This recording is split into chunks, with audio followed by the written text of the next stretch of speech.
Thanks for tuning in to today's podcast. Please remember that all of the information in this podcast episode is limited to general information only.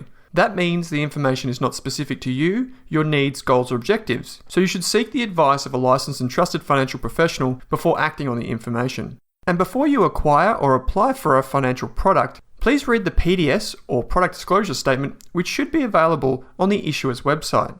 Lastly, please keep in mind that past performance is not indicative of future performance.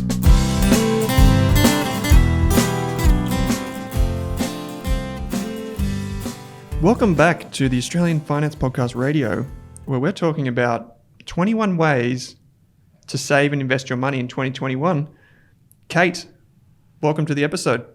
Good to be back, Owen, for a third year running, as we were debating before, but it is our third year. Yes, that does not mean that we've done 3 years. It means that we are turning 3. Yeah. Or we have turned 3. Turning 2, but it's the third year. So we've done 2 years. We started in January 2019, and now it's January 2021, so into the third year. Into the third year. Fantastic.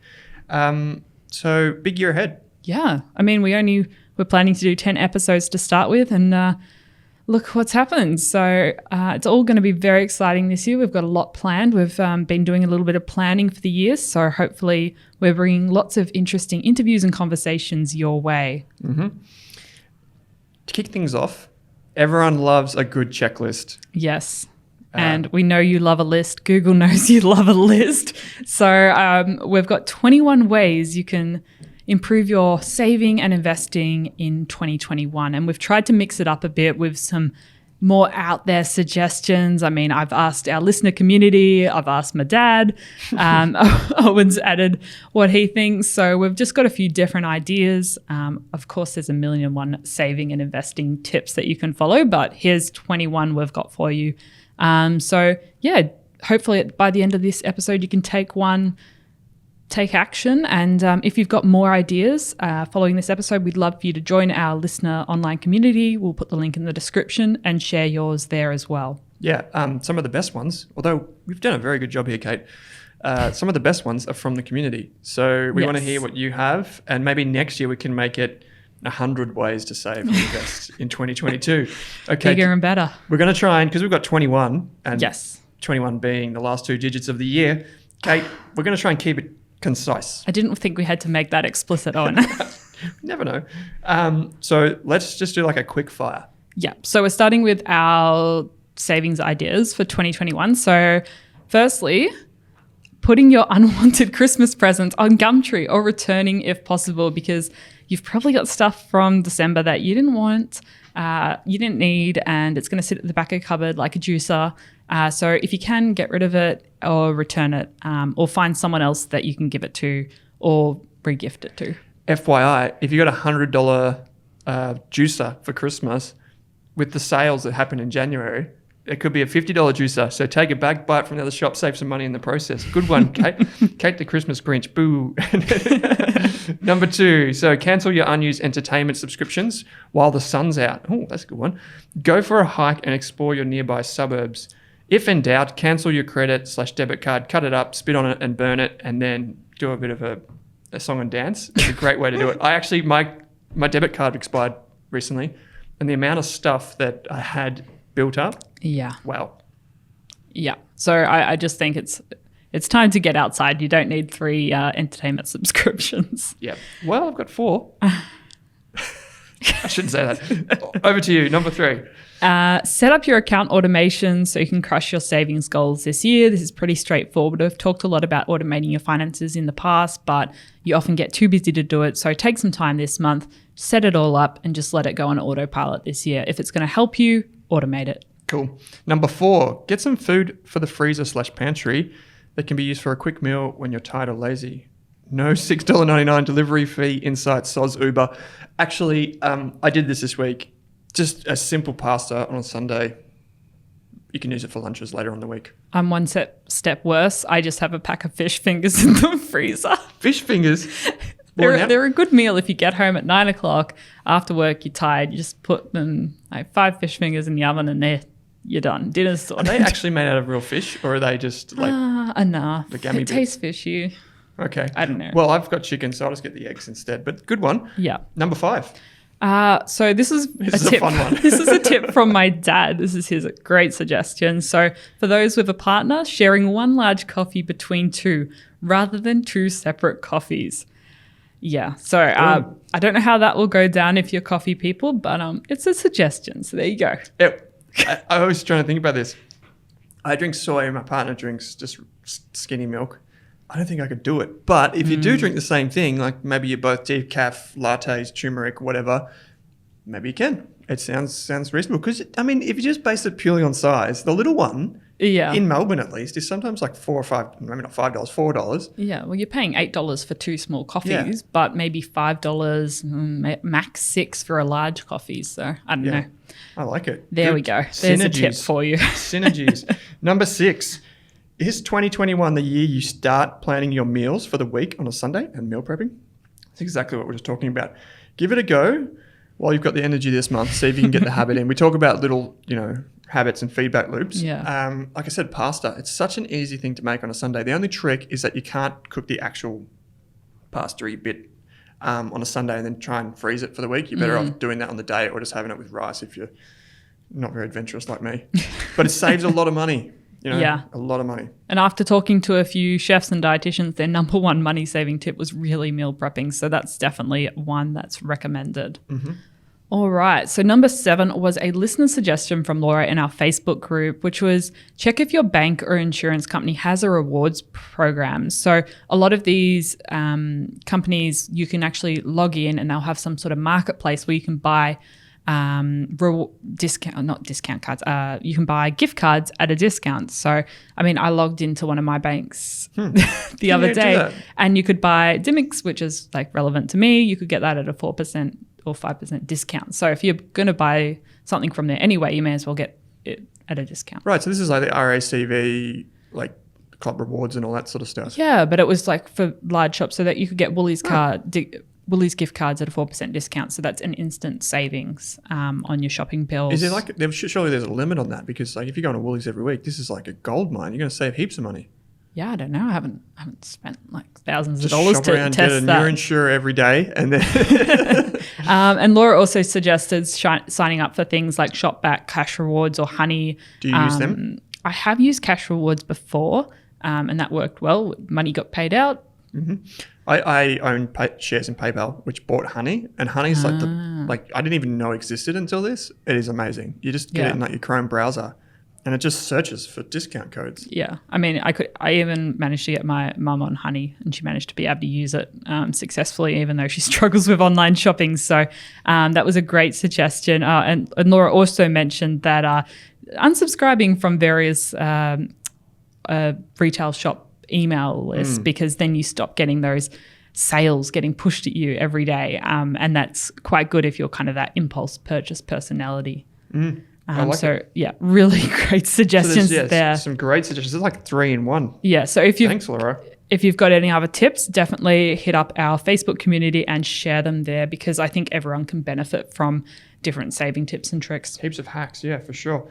Okay, so true Kill Bill style, call up your service providers, so gas, electricity, water. Oh my God, we got our water bill yesterday. First proper one, bad.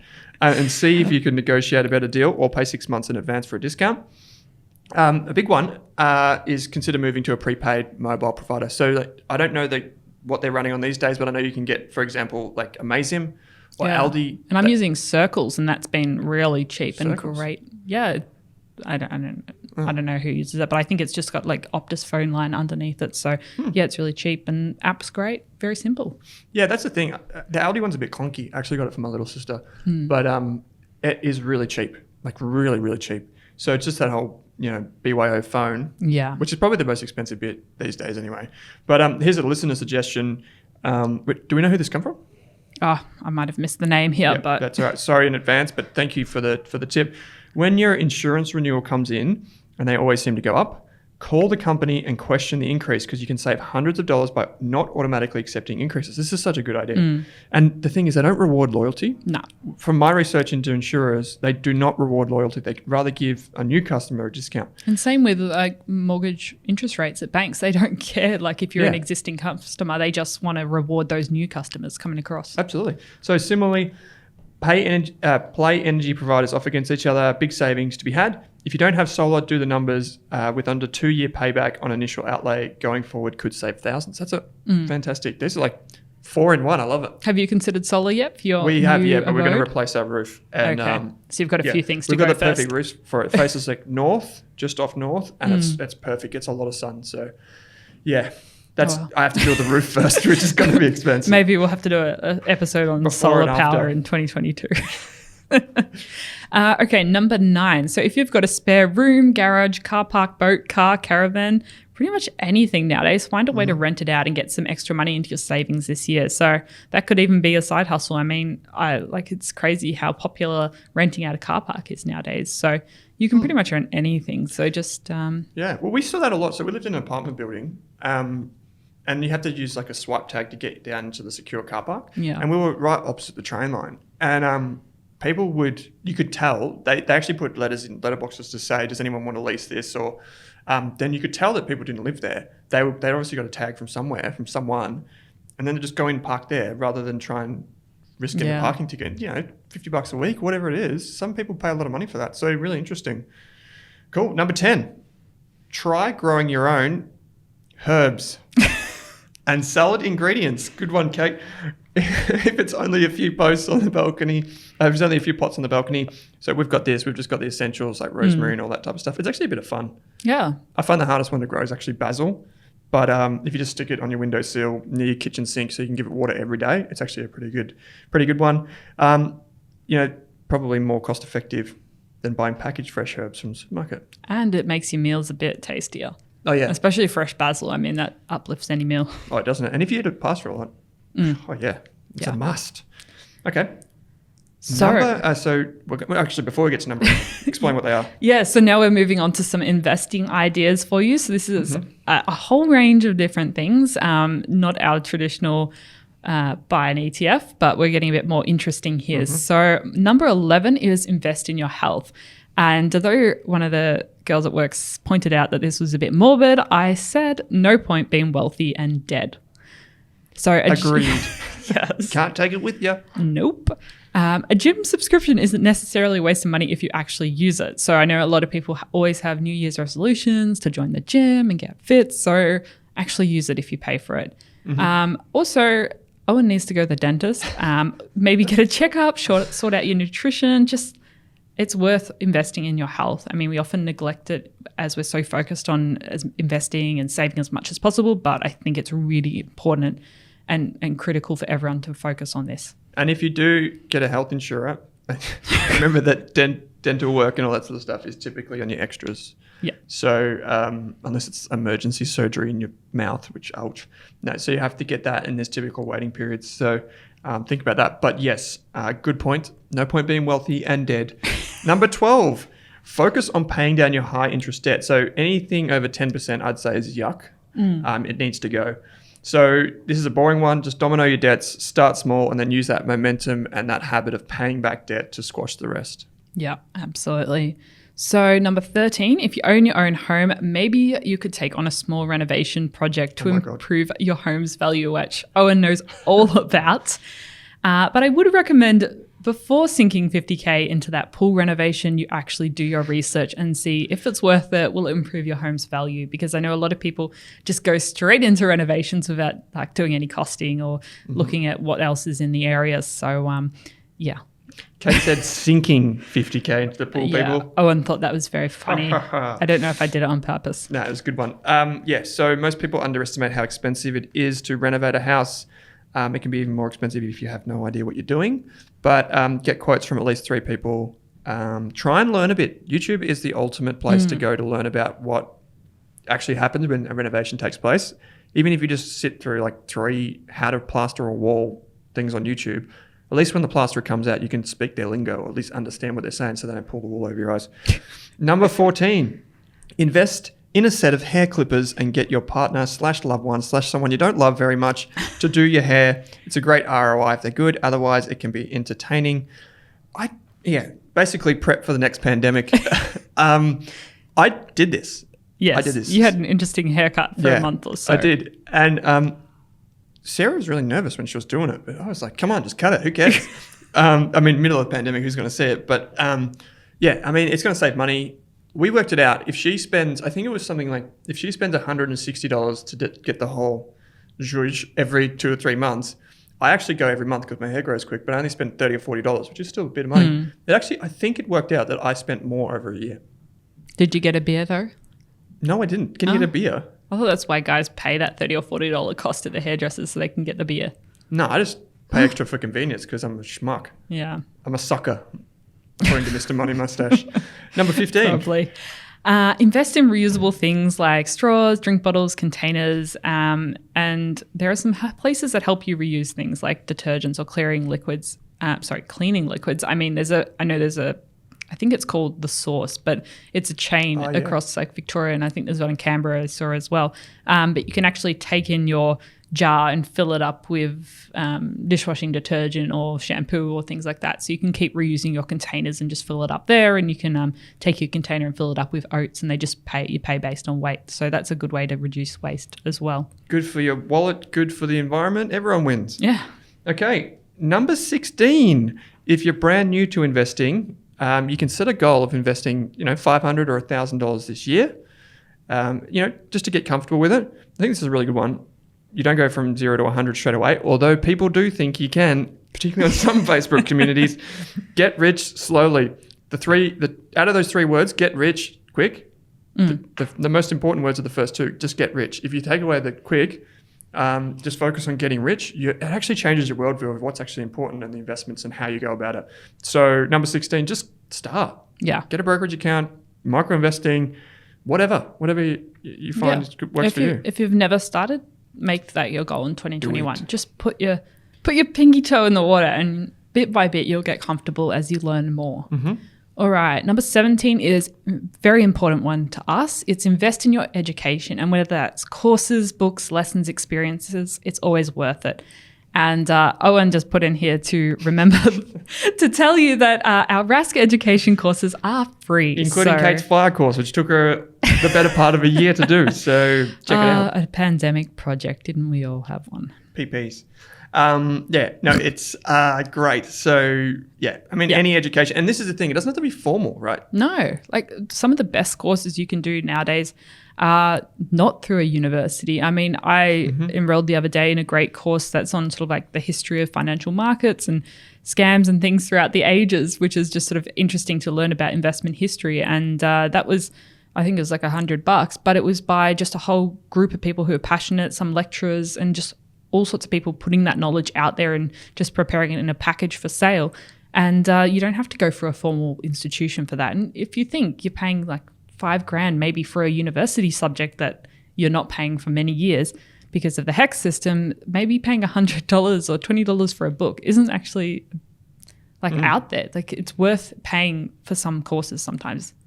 Kevin, I don't know if you'd want me to say this, who is an analyst at Rask, he said he reckons he learned more about investing from Twitter than he did from his master's degree. We won't mention the uni, maybe, but it's true. There's so much good information out there if you know what to look for.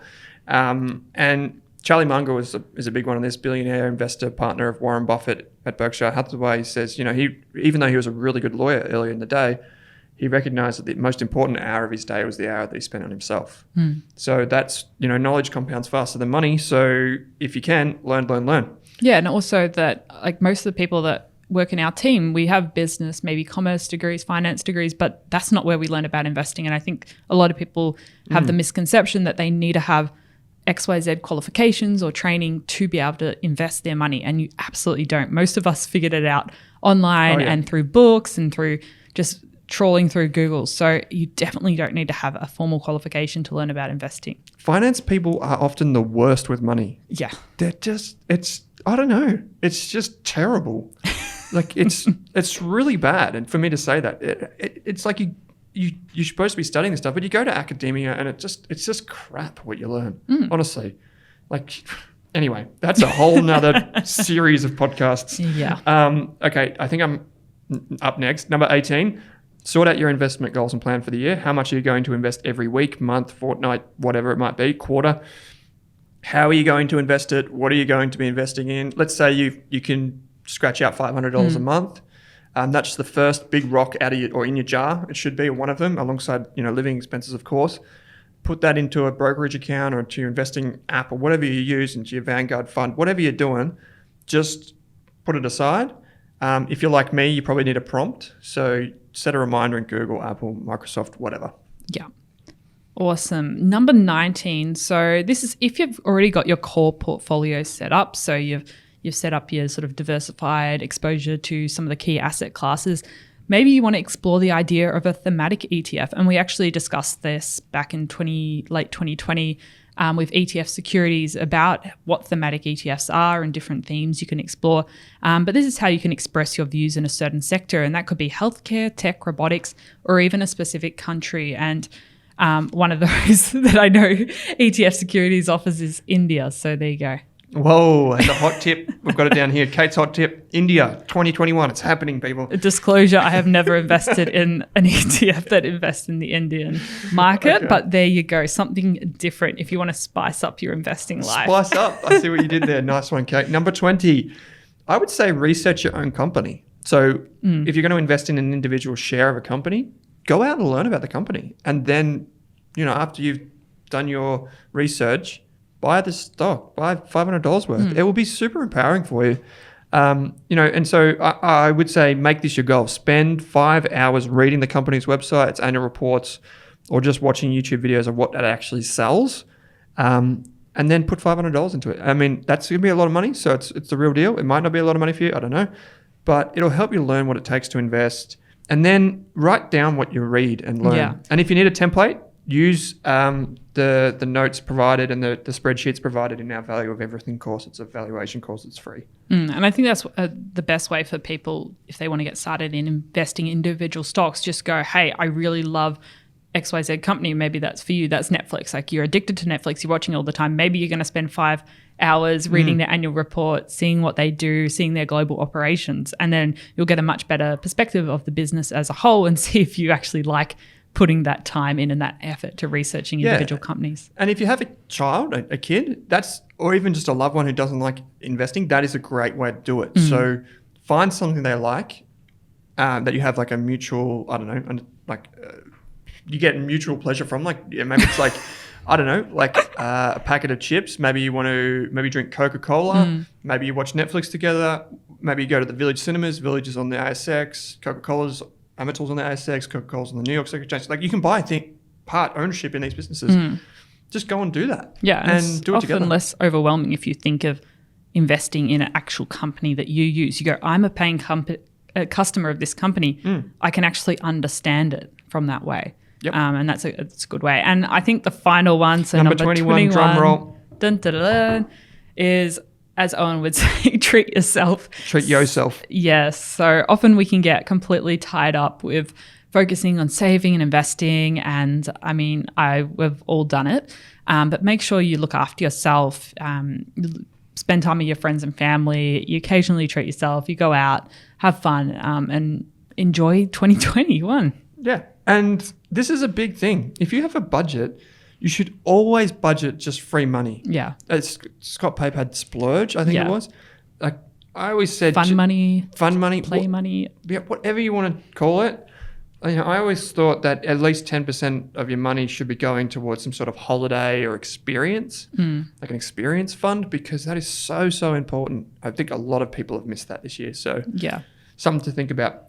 So Kate, in summary, in conclusion, at the end, to do a recap, what is one thing that you would want to sort out? Like we're telling listeners to do one thing, pick one thing and do it today. What is one thing that you would do from this list? Well, or you will do? I am definitely investing in my education this year. This is a big focus for me at the moment. And then probably just January, I'm usually spend a bit of time in January sorting out my investment goals and plan for the year. I go through what are my current assets, what are my current liabilities, what do I want to achieve by the end of the year, and what's my action plan to getting there. So I'll work out how much I want to put away each month, how much I want to invest in different accounts or different ETFs or shares or whatever I'm up to, and just see if I can automate that and just make it as easy as possible so it's more hands-off during the year and I can focus on other things.